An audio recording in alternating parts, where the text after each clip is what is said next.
এত জোরে ধরছ কেন? মুষ্টি কিছুটা আলগা করল নির্জন। আমার কাছে প্রোটেকশন নেই কিন্তু, বলল নির্জন। সাইফা বলল, আমার সেই উইক চলছে। সাইফা ধাক্কা দিয়ে সরিয়ে দিল নির্জনকে। আতকে উঠে বলল, আমাকে প্রোগ্রামে যেতে হবে। মানে? বিস্মিত নির্জনের প্রশ্ন। আমাকে মমিনের প্রোগ্রামে যেতে হবে বললাম না? আমিও বাইরে যাব, বলল নির্জন। তুমি তাইলে তোমার ছেলের স্কুল পর্যন্ত যেতে পারি তোমার সাথে, দরকার নাই, বলল সাইফা। তুমি আমার জীবনের ইনকগনিটো মুড। আমি এটা কারো কাছে রিভিল করতে চাই না। বেরিয়ে গেল সাইফা। নির্জন আরেকটা সিগারেট ধরাল। এই নিয়ে সকাল থেকে 7টা হলো। কোথায় যেন পড়েছিল ধূমপান ক্ষমতা হ্রাস করে। মনে পড়ে গেল শেখথা। নির্জন হাসল। ভাবল সিগারেট ছেড়ে দেবে। ব্যাপারটা শুরু হয়েছিল হুট করেই। নির্জন পোস্ট গ্রাজুয়েশন করবে কিনা ভাবছিল। অনেকেই উপদেশ দিয়েছিল আগে একটা চাকরি ম্যানেজ করতে। তখনই ডিপার্টমেন্টের বড়ভাই তুহিন দেখা করে বলেছিলেন, তোকে একটা কাজ করে দিতে হবে। পারবি না? তুহিন ভাই তখন সদ্য বিশ্ববিদ্যালয় থেকে বেরিয়ে অক্সফার্মের একটা প্রজেক্টে এরিয়া ম্যানেজার হিসেবে জয়েন করেছেন। বিয়ে করেছেন বাবার পছন্দ করা এক মেয়েকে। বলেছিল, আমার ক্লোজ সব বন্ধুবান্ধব, জুনিয়র সিনিয়র সবাইকে জিনাত চেনে। তোকেই তাই কাজটা করতে হবে। নির্জন খানিকটা কৌতূহলী, খানিকটা বিব্রত হয়ে বলেছিল, কাজটা কি সেটা আগে বলবেন তো। আপনি তো আমার সাসপেন্স বাড়িয়ে দিচ্ছেন। তুহিন ভাই সময় নিয়েছিলেন উত্তর দিতে। এটা ওটা অনাবশ্যক টপিকে কথা বলে 2-3টা বেনসনের শলাকা পরিয়ে বলেছিলেন, তোর ভাবি মানে জিনাত আর কি কয়েকদিন ধরে স্ট্রেঞ্জ বিহেভ করছে। বুঝলি তো? স্ট্রেঞ্জ। আমাকে না বলে বাইরে যাচ্ছে, আমি অফিস থেকে ফেরার আগেই বাসা চলে আসছে যাতে আমি সন্দেহ না করি।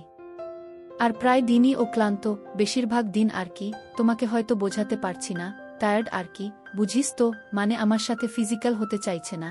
নির্জন স্তব্ধ বিস্মিত হয়ে তাকিয়েছিল তুহিন ভাইয়ের দিকে। উত্তরে কি বলবে ভেবে না পেয়ে ছিল নিরুত্তর।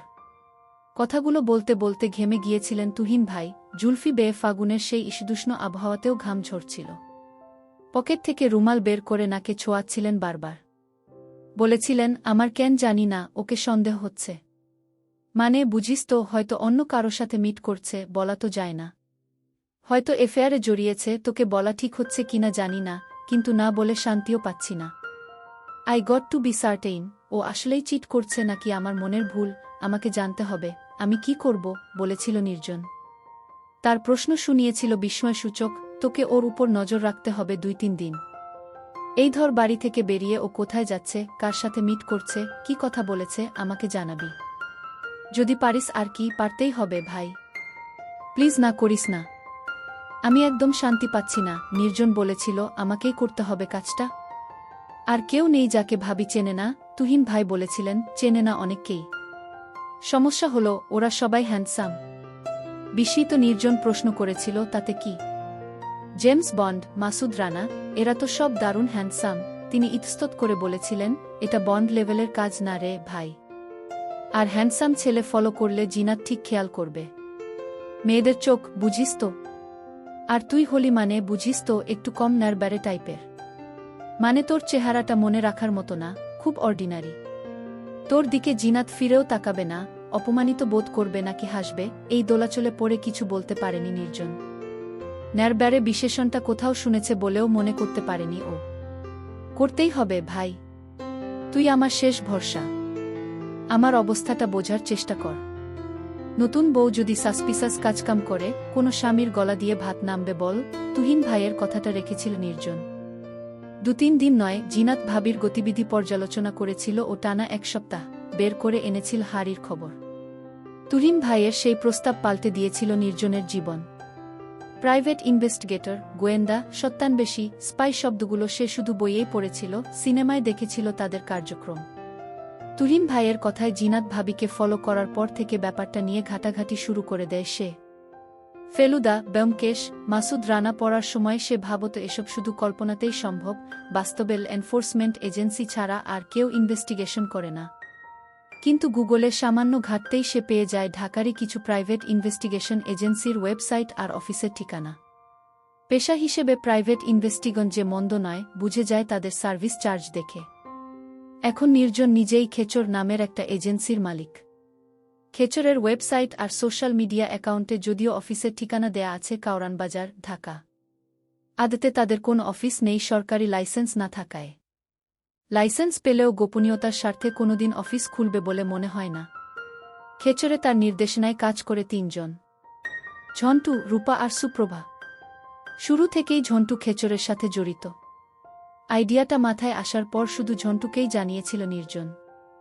নির্জনের কাছ থেকে প্রস্তাব পেয়ে ঝন্টু আর বিলম্ব করেনি, সেদিনই অল্প টাকায় একটা ডোমেইন কিনে তৈরি করে ফেলেছিল ওয়েবসাইট খুলেই ঝন্টু বলেছিল, সাইট তো খুললাম, কেউ কি সাইটে ঢুকবে?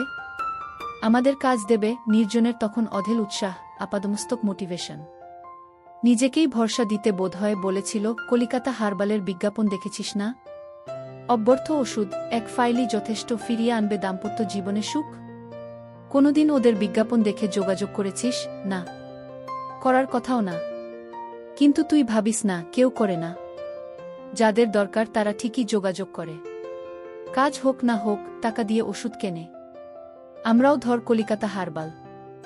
সবার প্রাইভেট ইনভেস্টিগেটরের দরকার নাই। যাদের দরকার তারা ঠিকই খুঁজে নেবে। তবে ঝন্টুর সন্দেহ সত্যে পরিণত হয়েছিল। প্রথম ৩ মাসে তাদের সাইটের ভিজিটর ছিল মাত্র ২১ জন। সাইটে দেয়া মেইল অ্যাড্রেসে কেউ যোগাযোগ করেনি। এই সময়টা তারা কাজে লাগিয়েছিল কর্মী রিক্রুট করে। তাদের প্রয়োজন ছিল অন্তত একজন নারী কর্মী। ঝন্টু অবশ্য তার সে সময়ের প্রেমিকাকে দলে ভেড়ানোর প্রস্তাব করেছিল, নির্জন রাজি হয়নি। কর্মী সংগ্রহ করাটাই ছিল তাদের মূল চ্যালেঞ্জ। প্রাইভেট ইনভেস্টিগেশন এজেন্সির কথা সবাইকে বলা চলে না, কেউ হেসে উড়িয়ে দেবে, কেউ দেখবে বাঁকা চোখে। তাদের তাই অ্যাপ্রোচের ব্যাপারে সাবধান থাকতে হয়েছিল। তাদের প্রয়োজন অ্যাডভেঞ্চারাস মেয়ে, সারাদিন আয়নার সামনে কাটিয়ে দেয়া নার্সিসাস কিংবা রেস্টুরেন্টে সপ্তাহে ৩ বার চেক ইন দেয়া কাউকে তারা চায়নি। অনেক খুঁজে রূপা আর সুপ্রভাকে পেয়েছিল ওরা। রাজিও হয়ে গিয়েছিল তারা এমন আনইউজুয়াল জব অফারে। এই ৩ বছরে খেচর ৫০টিরও বেশি কেস হাতে নিয়েছে। আগাথা ক্রিস্টির পার ভক্ত নির্জন ভেবেছিল তাদের কাছে মাথা খাটানোর মতো চাঞ্চল্যকর, অন্তত বিচিত্র সব কেস আসবে। কিন্তু এ পর্যন্ত তেমন কোনো কেস আসেনি হাতে। বেশিরভাগ কাজই বিয়ে সংক্রান্ত। সন্দেহবাতিক কিংবা বিচ্ছেদকামী স্পাউস অথবা প্রেমিক, পাত্রপাত্রীর সন্ধানে থাকা বাবা, জমির খোঁজে থাকা বিএল স্টেট ব্যবসায়ী, কন্ট্রাক্টর আর বিল্ডার, এরাই মূলত খেচরের নিয়মিত ক্লায়েন্ট।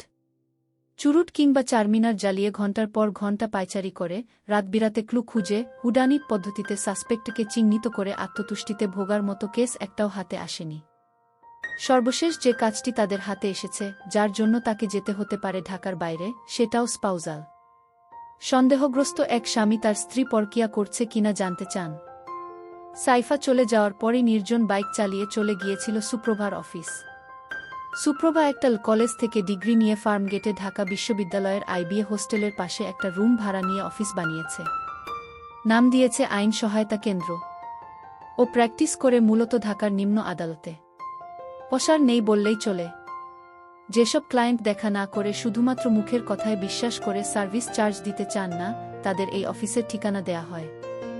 সুপ্রভা তাদের সাথে সাক্ষাতে কথা বলে বুঝিয়ে দেয় সবকিছু। খেচরের পেমেন্ট সে নেয় আইনি সহায়তার আবডালে। কাস্টমারকে দেয়া রিসিপ্টেও লেখা থাকে তাই। আজও সুপ্রভা অফিসে একা, রিভলভিং চেয়ারে বসে সমকাল পড়ছে হেলান দিয়ে।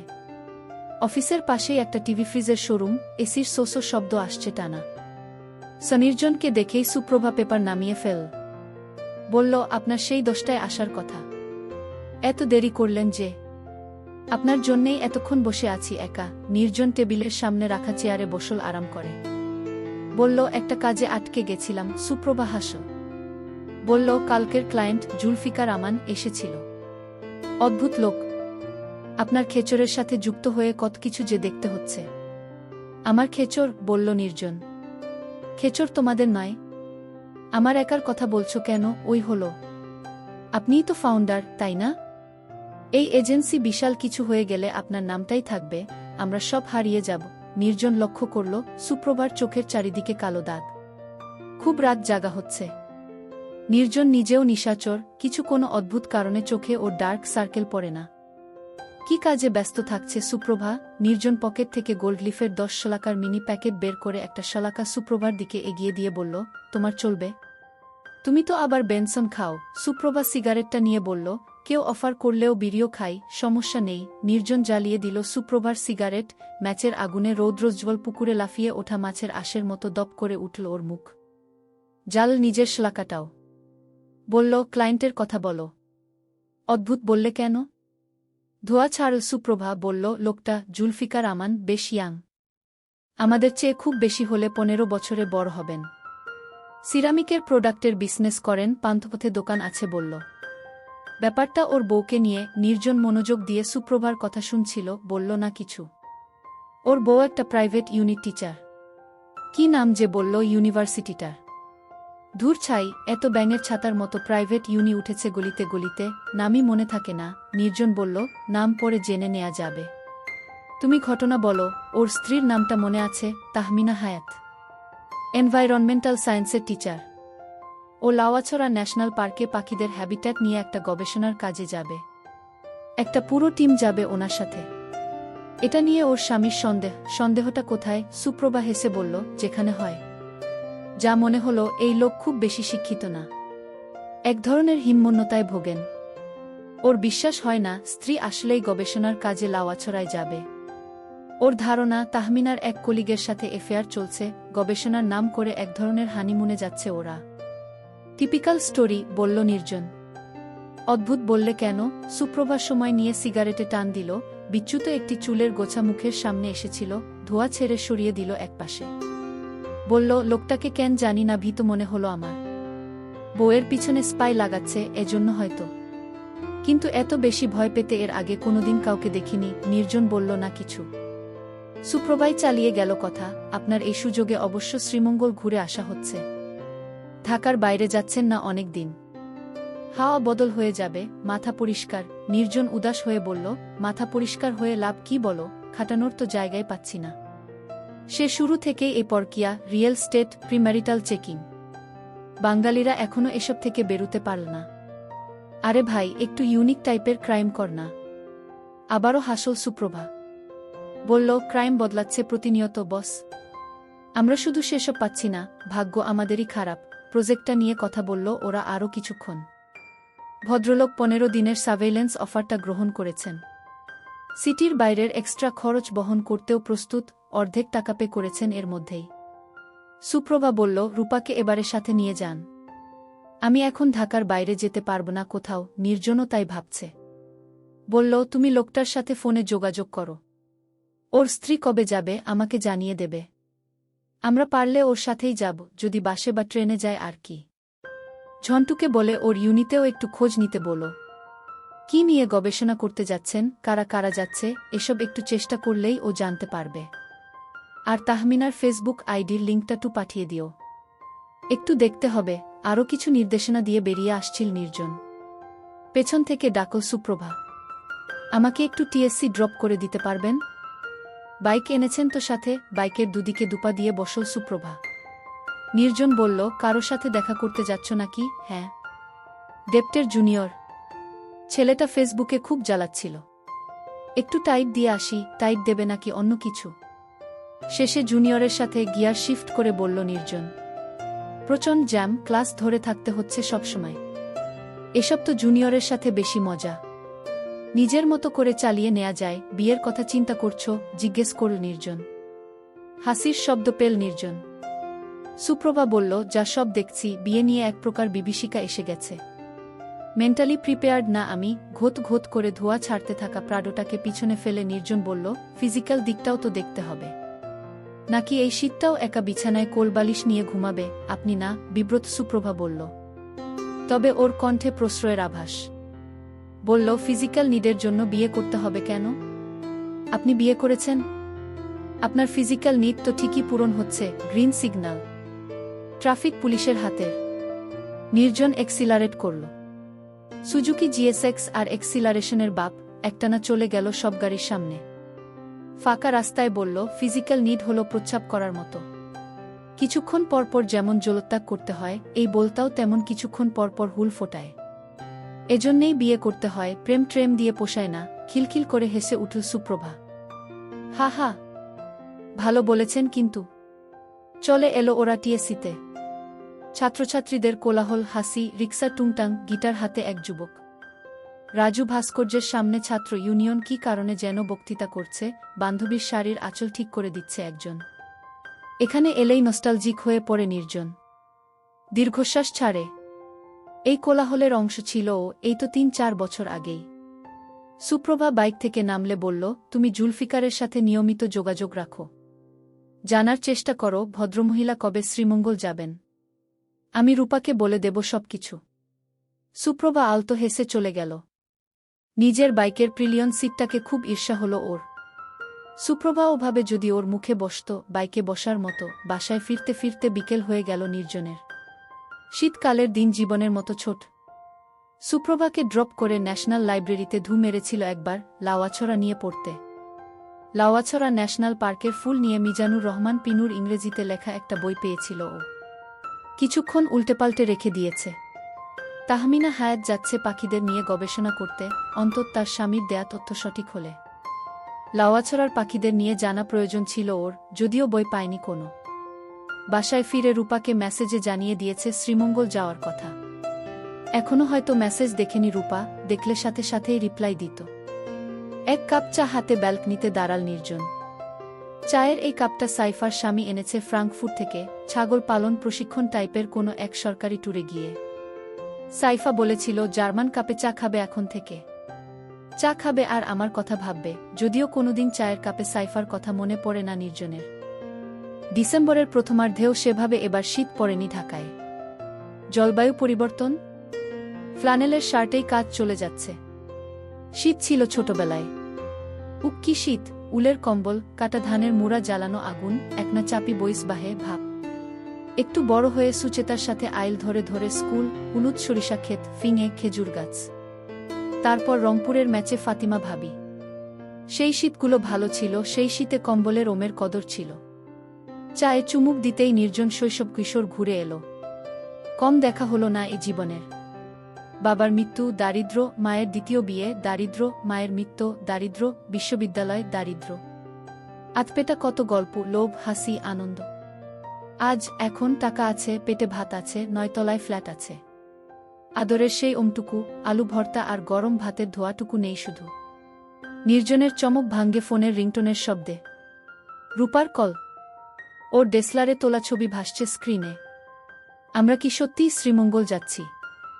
ভুল করে মেসেজ পাঠাননি তো? ফোন কানে লাগাতেই নির্জন রূপার উচ্ছ্বসিত কণ্ঠের ওঠানামা শুনতে পায়। বলল, সবকিছু ঠিকঠাক থাকলে, শুধু যাব না, গিয়ে 10-15 দিন থাকব। সবকিছু ঠিকঠাক থাকলে মানে? বাতিল হতে পারে নাকি? রূপার গলার স্বর নেমে গেল মুহূর্তেই, যেন কেউ ঠান্ডা জল ঢেলে দিয়েছে গায়ে। নির্জন হেসে বলল, আচ্ছা, কোনো কারণে যদি না যাওয়া হয়, আমি নিজের টাকায় তোমাকে নিয়ে যাব। হয়েছে? শুধু শ্রীমঙ্গল না, সিলেট, সুনামগঞ্জ, পূর্বের যত জেলা, সব ঘুরিয়ে আনব, কথা দিলাম। হয়েছে? আপনার কথার যা দাম, ওপাশ থেকে বলল রূপা। গতবার সুন্দরবন নিয়ে যেতে চেয়েছিলেন, এখনো যাচ্ছি। আপনার ভরসায় থাকলে পরজন্মে শ্রীমঙ্গল যেতে হবে। নির্জন তার কলিগদের সাথে যথেষ্ট ফ্রি, যদিও সবাই তাকে সম্মান করে, ঝন্টু ছাড়া, অবশ্যই। আজকালের মধ্যেই যেতে হবে। তুমি ব্যাগট্যাগ গুছিয়ে রাখো। গেলে লম্বা সময় থাকতে হবে। আর গরম কাপড় নেবে ঠিকমতো। ঢাকার বাইরে কিন্তু প্রচণ্ড শীত। নির্জন খুলে বলল রূপাকে তাহমিনা হায়াতের ব্যাপারটা। শুনে রূপা বলল, এমন কেস প্রতি মাসে আসে না কেন? টাকা কামানোর সাথে সাথে ঘোরাঘুরিও হয়ে যায়। ফোন রাখল নির্জন। রূপা সুপ্রভার মতো চাপা নয়।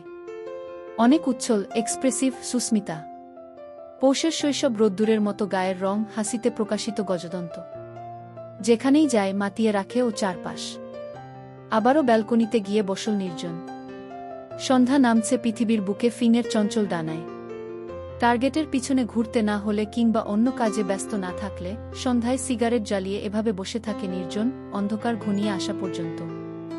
শুক্লপক্ষ হলে অপেক্ষা করে চাঁদের, কৃষ্ণপক্ষে তাকিয়ে থাকা তারাদের দিকে। সামনের বিল্ডিংগুলোতে একে একে জ্বলে ওঠে বৈদ্যুতিক আলো।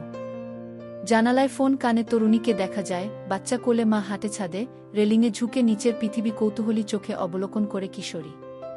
ছাদের জানালার প্রায় সবাই ওর চেনা হয়ে গিয়েছে।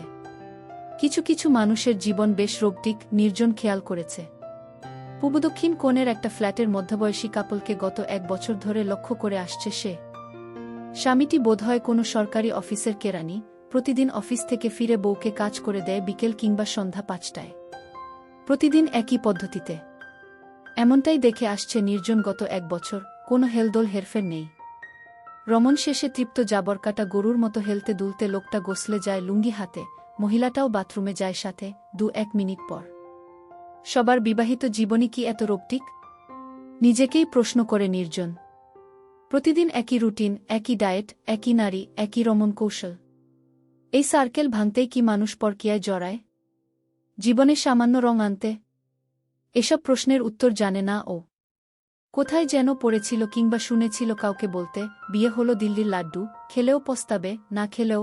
আজ সেই রোবটিক কাপলের জানালা বন্ধ, হয়তো কোথাও গিয়েছে। তাদের না দেখেই বরং ভালো লাগে নির্জনের। ঠিক সামনের বিল্ডিংটা 6 তলা উঁচু, একটা মেয়ে, হয়তো বিবাহিত, মেলা দেয়া কাপড় সংগ্রহ করছে তার থেকে। মেয়েটির দিকে উৎসুক তাকিয়ে আছে নির্জন, লক্ষ্য করছে ওর দ্রুত পদে হেঁটে চলা। টান দিচ্ছে আন্নমনে প্রায় ফুরিয়ে আসা সিগারেটে। এখানে বসে থেকে এই কর্মচঞ্চল কিংবা অলস পৃথিবীর কৌতুককর্ম পর্যবেক্ষণ করে ও।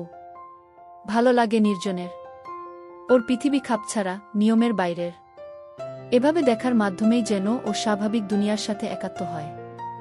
নির্জন হয়তো এমন স্বাভাবিক জীবন পাবে না কোনোদিন, এভাবেই চলবে ভেসে ভেসে, বেঁচে থাকবে মৃত্যুর বিলম্বে। এবারে ওর চমক ভাঙে কলিং বেলের শব্দ।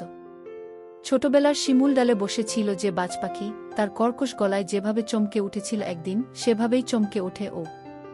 সিগারেটটা এস্ট্রেতে গুজে দিয়ে উঠে দাঁড়াল নির্জন। সরি ভাইজান। নিচেতলার জামির মুন্সির বাড়িতে আইজ দাওয়াত ছিল। সব রান্ধন বারণ আমারে করা লাগছে। আর এমন দেরি হইব না ভাইজান, ভেতরে ঢুকেই কথাগুলো বলল মেয়েটা। বিব্রত হল নির্জন। এমন কিছু দেরি হয়নি যার জন্য এভাবে ক্ষমা চাইতে হবে। মেয়েটা কিচেনে চলে যায়, নির্জন দাঁড়িয়ে থাকে সেখানেই। ভাইজান, আইজ খাইবেন কি? কিছুই তো বাজার করা নাই। রান্না হইব না? তেল মশলাও দেখতাছি বারন্ত। নির্জন আবারও বিব্রত হয়। বাজার করতে ভুলে গিয়েছিল ও।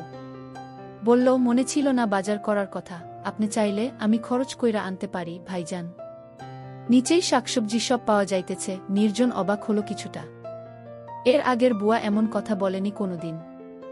বাজার না হলে কিংবা রান্নার কিছু না থাকলে চলে যেত সে বিনা বাক্য ব্যয়, প্রয়োজন ছাড়া কথাও সে বলত না, তার সময়ের অনেক মূল্য। আগের বুয়া গ্রামে চলে যাওয়ার আগে এই মেয়েটাকে ঠিক করে দিয়ে গেছে, নামটাও জানা হয়নি এখনো, যদিও রান্না করে দিয়ে যাচ্ছে 2 মাস। নির্জন বলল, থাক, আজ আর বাজার করব না। বাইরে খেয়ে নেব। বাইরে খাবার খাইবেন না ভাইজান, সব বিষ। নিজে খরচ কইরা আলু ভর্তা দিয়া ভাত খান, তাও টাকা দিয়া বিষ কিন্না খাইয়েন না। মেয়েটি কিচেন থেকে বেরিয়ে এসে দাঁড়াল নির্জনের সামনে। ওর বাচালতায় বিরক্ত হতে পারত নির্জন, কিন্তু হল না। বরং কৌতুক বোধ করল। মাঝে মাঝে ওর ইচ্ছে করে সবার সাথে কথা বলতে। যে ছেলেটার থেকে নিয়মিত সিগারেট কেনে, নির্জন চায় সে জানতে চাক তার এত সিগারেট খাওয়ার কারণ। সবজিওয়ালাটা বলুক বাজার দরের কথা, সিঁড়িতে দেখা হয়ে গেলে বাড়িওয়ালা জিজ্ঞেস করুক ভালো মন্দ, ভুলে যাওয়া বন্ধুরা হুট করে ফোন দিক মাঝরাতে, বলুক ভুলে গেলি।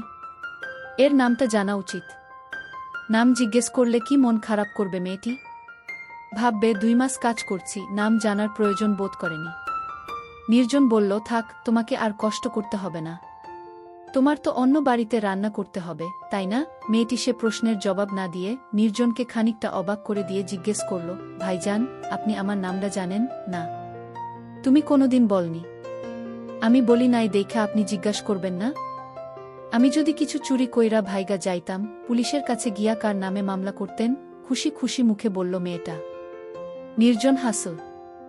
বলল, তাহলে তোমার নামটা বলো, যাতে তুমি চুরি করলে তোমার নামে মামলা করতে পারি। আমার নাম হইল রায়হানা ভাইজান, দাঁত বের করে হেসে বলল মেয়েটি। নির্জন লক্ষ্য করে বেশ সুন্দর হাসি রায়হানার। ভরাট চেহারা, কাঁধ পর্যন্ত ছোট করে কাটা চুল, রেল লাইনের মতো মেদহীন রিজু গড়ন, অসুন্দরী বলার উপায় নেই। তোমার অন্য কোথাও কাজ নেই আজ? আগের প্রশ্নেই ফিরে এলো নির্জন। রায়হানা বলল, আছে ভাইজান। হেইডা 7টার সময়। স্বামী স্ত্রী অফিসে করে, 7টার আগে ফেরে না। এই সময়টা আমি ফ্রি ভাইজান। সেই জিন্নে কইলাম বাজার কইরা আনি। নির্জন বলল, থাক, তোমাকে আর কষ্ট করতে হবে না। আমি একটু পর বাইরে যাব, খেয়ে আসব কোথাও। রায়হানার মুখে যেন একটা ছায়া নেমে আসে। কিছু যেন বলতে চায় ও বলে না। অন্ধকার হয়ে এসেছিল, বাল্বটা জ্বালিয়ে দিল নির্জন। কিছু বলবে, রায়হানা প্রথমে ইতস্তত করে, হয়তো বলবে কিনা ভাবে।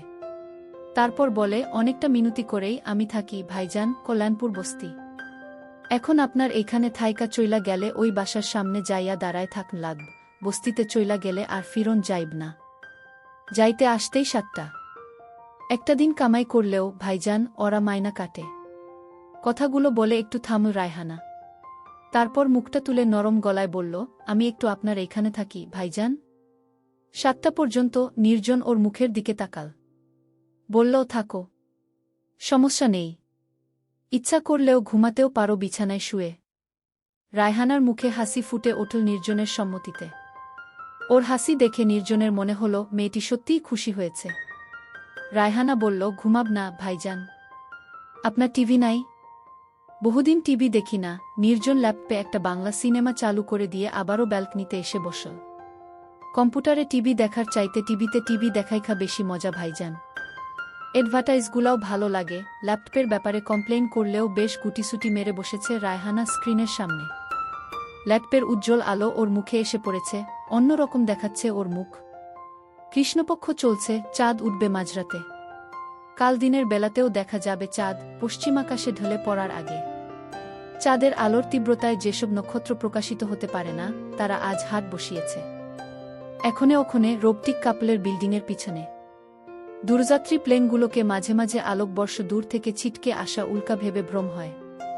এইসব তারাদের দেখেছিল 1000 বছর আগের নির্জনও, প্রাকৃত ভাষায় কথা বলত যখন। গরু চড়িয়ে ক্লান্ত সন্ধ্যায় ঘাসে মাথা রেখে কিংবা কুঠিরের সামনে আগুন জ্বালিয়ে দেখেছে অবাক বিস্ময়ে। যে তারারা হারিয়ে গেছে, নিয়মিত ঘূর্ণনে চলে গেছে দূরে, তাদেরও দেখেছিল সে। আজকের এই নক্ষত্রের রাতের সেসব আদিম রাতের কোনো অমিল নেই। ভাইজান, আপনি বিয়া করে নাই কেন? কখন সিনেমা দেখা ছেড়ে রায়হানা পিছনে এসে দাঁড়িয়েছে বুঝতে পারেনি নির্জন। দ্রুত পিছনে তাকিয়ে বলল, তোমার সিনেমা দেখা হলো? এই সিনেমাটা ভাল লাগতেছে না ভাইজান। আপনার লগে গল্প করি? আমার আপনার সম্পর্কে জানার খুব ইচ্ছা। নির্জনের সামনে এসে গ্রিলে হেলান দিয়ে দাঁড়াল রায়হানা। আমার সম্পর্কে জানতে ইচ্ছে কেন এত?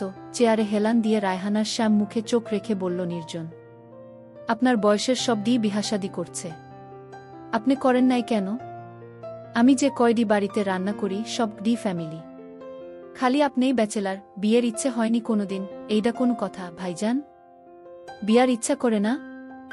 আমাগো গ্রামের ছেলেগুলা 20 বছরের আগেই বিয়া কইরা ফেলে। 15-16 বছর হইলে বিয়ার জিন্নে বাড়িতে ঘ্যাংঘ্যানায়।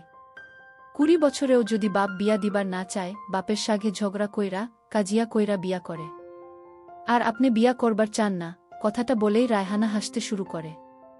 দমকে দমকে মুখে হাত দিয়ে সামান্য সামনে ঝুঁকে হাসতে থাকে রায়হানা। ওর হাসির শব্দ ছড়িয়ে পড়ে সারা ঘরে।